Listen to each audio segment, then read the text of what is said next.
Hello, dear friends. Today, I'm going to show you what's new in the latest MetaMask updates and why you should update your extension right now to avoid unnecessary fees, delays, and transaction errors. Why you should update your MetaMask extension today. MetaMask, the most trusted Ethereum wallet and your gateway to Web3, has just launched a powerful update in 2025.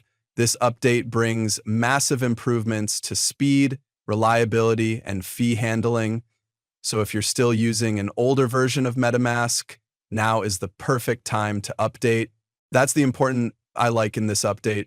2FA, now available in MetaMask, can now enable 2FA directly within their MetaMask extension to add an extra layer of protection to their wallets.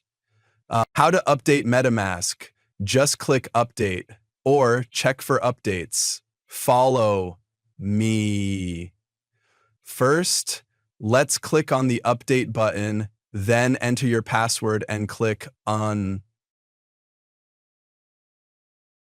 This is the old version, that's why I have this message.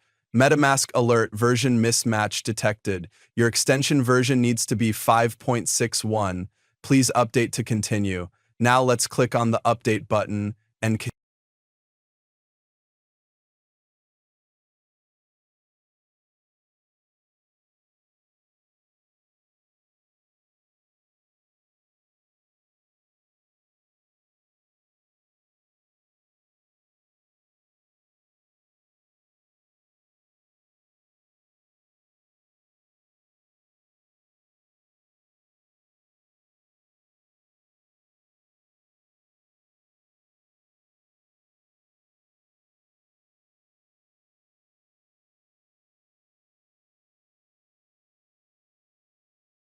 now click Update and wait some minutes, then restart your browser and enjoy the new updates. Thanks for watching. Please like and subscribe for more.